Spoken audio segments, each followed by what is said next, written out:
Hello, and welcome to another episode of Creating Cultures That Outperform. I hope you've been enjoying this series on how to increase workforce productivity. We're moving on to episode 11 here today, Execution Excellence. This series is essentially, we go through all the building blocks that are required to create incredible workforce productivity. And as we go into execution excellence today, the presumption is that you've got these other factors already taken care of so you can take advantage of and create execution excellence. If people aren't empowered, I think that was episode 8, you're not going to get great execution. If they haven't found meaning at work, if you got a downbeat vibe in the place, it's going to drag everybody down. It's going to slow down your project. If people don't know their way around the organization, go back to episode 1, strategy, planning, organization. We had a number of episodes earlier on just org design and what it means, which is kind of out there on the People Productive channel. These things have to be in place. They have to be working. So as we look at, execution excellence, there are a lot of precursors to it. And we're going to go on beyond execution in the coming episodes because there's 19 episodes in the series. And they all matter, but they are building blocks. So, if you really want to increase workforce productivity, you absolutely have to think holistically about all of this and get the different pieces in place. And you can always go back and refine them further, sure, but you've got to make sure these basic things are being done. And then you get better at each piece. So you just move up along the way and get better and better. Because when there's execution excellence, then you could deliver on your promises as a group. And, in the last episode, we talked about responsibility. It's all about, shared responsibility. That's a piece of this for sure. And we're not going to cover responsibility again because we just covered it. But remember, that shared responsibility is vital to being able to deliver on your promises, without a doubt. So welcome to this episode. I hope you're really enjoying the series. I'm Frank Wander. I'm the founder and CEO of People Productive, and I'm here with Terry Mays, an amazing certified culture engineer. So Terry, take it away. Let's get into execution excellence, some of the things that are now the building blocks of this little piece.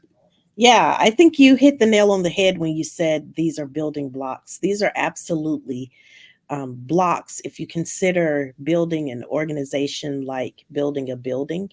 And you have to have your foundation in place, and it has to be structurally sound before you can build completely. And the higher you want to go up, the more stable your foundation has to be. That is very true of building a productive team. If you're looking to make sure that you can execute well, you have to take the time in the earlier phases, whether it's developing all the processes and procedures, whether or not your governance is in place. Those are all dirty words. Nobody likes to think about project and program governance. Yeah. But you really do have to think through the details. You really do have to lay a good foundation, because the way or the how well your foundation is set is going to show up in execution. That's when the rubber meets the road, and when things start to show themselves to be weak or sturdy is in execution. If you're finding that your organization is not very agile, it's not able to execute in a very efficient way, the decision making is sluggish, that people don't know who to go to, they don't know who needs to make the decision, they don't know, all the people that are involved. Those are all signals that prior stages need to be readdressed. So you need to go back and address those roles and responsibilities and make sure that it's clear, that the org structure is clear, and when people are engaged for a different level of responsibility. When do you need to escalate? When do you need to, when can you make the decision yourself? All those things have to be laid out in advance. And if they're not, when you get to execution phase, then things will slow down because people don't know who is responsible for what. And so you want to take time to make sure that you're laying those foundational stages first, so that your execution can be smooth, that you have meetings that are productive. You're not just in meetings just for the sake of having meetings, but you're listening and you're getting what the information exchanged that needs to be exchanged during meetings, that meetings are productive and meaningful, and they're not just, wastes of time, which a lot of times you feel like you're meeting about the meeting.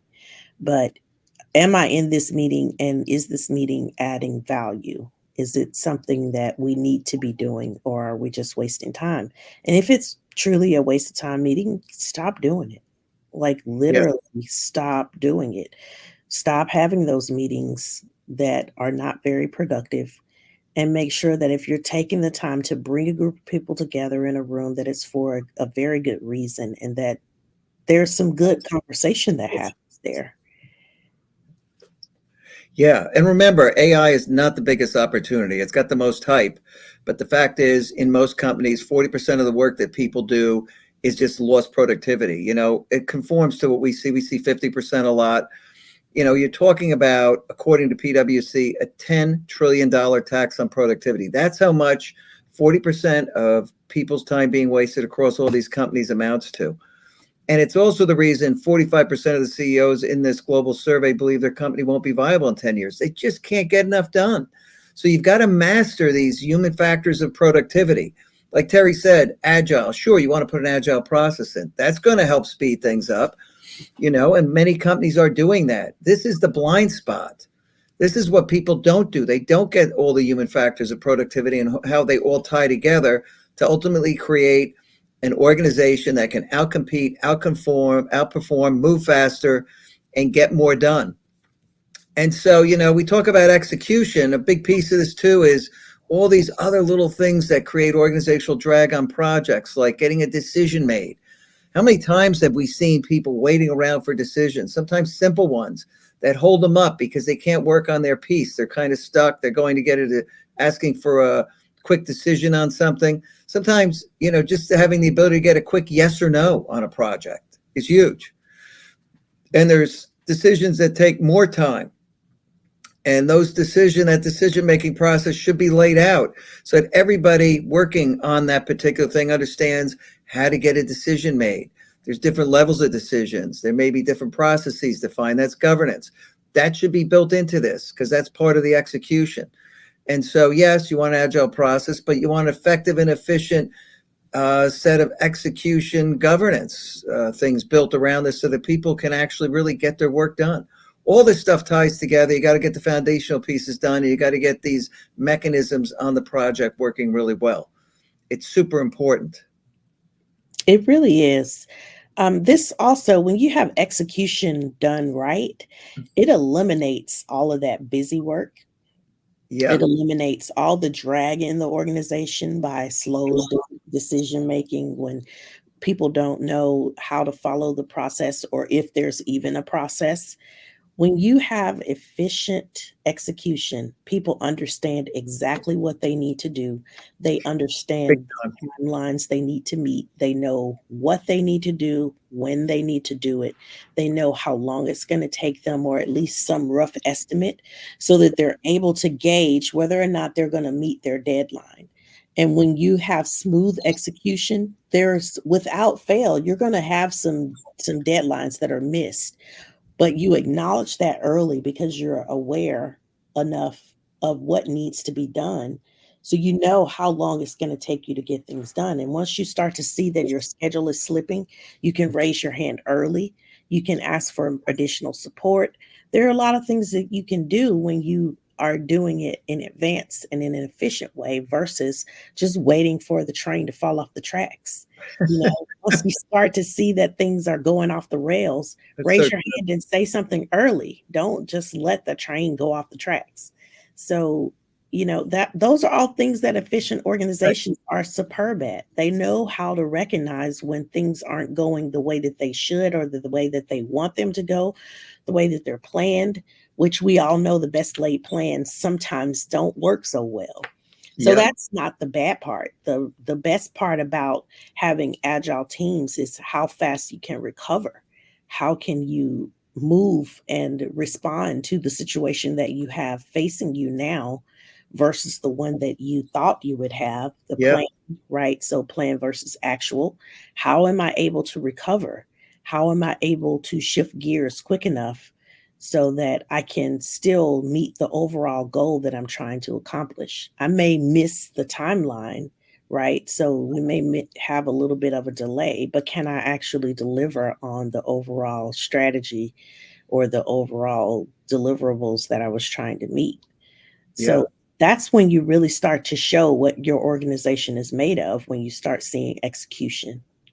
Yeah. I mean, it's so important, these agile teams, they can adjust course pretty quickly. And I think that is really important in terms of execution, no question about it.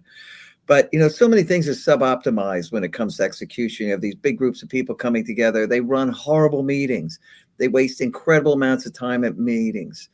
They don't make sure that the people who are attending are actually needed. They really have to be there, right? So who's responsible, accountable, who needs to be informed? You don't need to have the people who have to be informed at the meeting for an hour to hear a couple things that, good to know, probably important for them to know, but they didn't have to be there for an hour to do it. No agenda, so people don't know how to prepare in advance. Nobody summarizes stuff at the end of the meeting, so that people understand what was agreed to, what are the commitments. None of that's documented. You have people who don't know how to run meetings. They don't know how to stop rambling conversations that go tangentially off and take everybody off track for 20 minutes. You just wasted another 20 minutes. I think meetings are one of the most suboptimized things in organizations. And when there's projects and roles and responsibilities aren't really super clear, bring everybody in, right? I don't know exactly who needs to know. We're going to get them all in here. Everybody needs to hear this. And this is the craziness that goes on. That's bad execution. You've Yeah. got to make sure that when you execute, not just make decisions well, but the meetings are run tightly. You get that minimum group of people there. People actually really attend and listen. They're not, they're not sitting there with the camera off doing something else, missing half the meeting. These fake attendees who come in, and with remote work, that's worse than ever. Or in the, years ago, you go to a real meeting, people be passing notes under the table like, oh, what an a-hole this person is, right? Stupid stuff. But now that's all happening with text in the background, and the Yeah. time they're texting and laughing, they're not Yeah. attending the meeting. Yeah. People have to attend the meeting, or it's not important. I think oftentimes people should say, do we have to have a meeting to decide this? Right. Is that even necessary? Could we avoid these Is meetings? it necessary? Right. I mean, and people should have the option to speak up and be candid. If you go over candor in the last, responsibility discussion, that's type of candor. Hey, we don't need to meet to do this. Let's go back and forth on email 12 times. Let's set up a little Slack group and talk about it. And we'll do it, kind of on the side over here. There's so many things you could do to improve execution and save time, be more productive. Those are just a few examples, but execution matters. You got to get that execution machine going if you want to be productive and start working all these angles. And so if you've been working on that foundation of all these things we've been talking about, boom, now you get to this and you can start to refine this and save more time.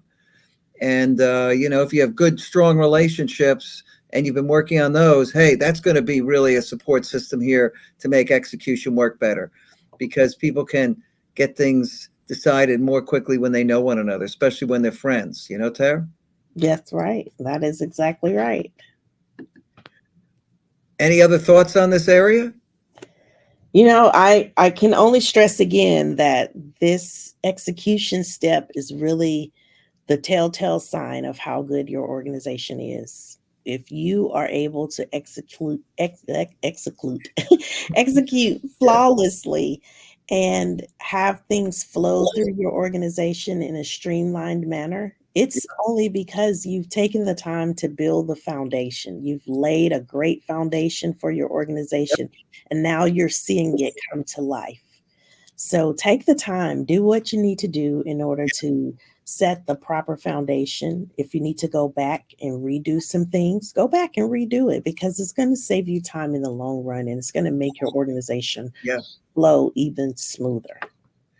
Yeah, it's huge. And, hopefully you've got all the right project program governance and all these other things in place, and you've spent time so things are reported accurately. We could spend more time on this, but I think, we've got most of it covered here.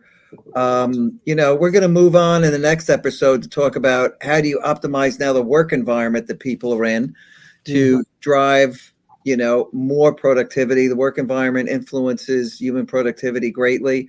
And so we'll spend a little bit of time talking about that in episode 12. And I Yeah. hope you could join us. We're here every Wednesday, 3 o'clock Eastern time. We have a great series.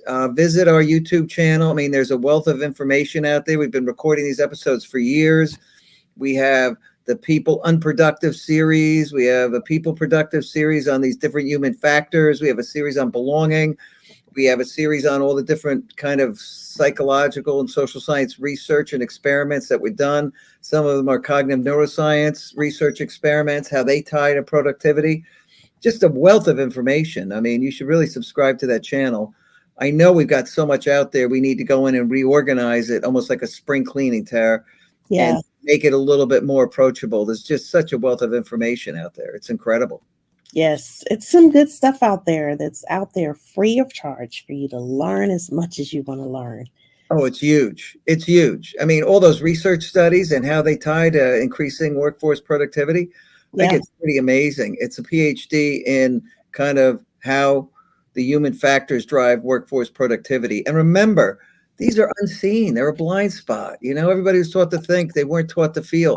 So this is the single biggest opportunity in any company right now, without a doubt. It is absolutely. the key. So we hope to see you next week, 3 o'clock Eastern. We'll be here for episode 12, and it's going to be another good one. So I hope you could join us. Yes, bye for now.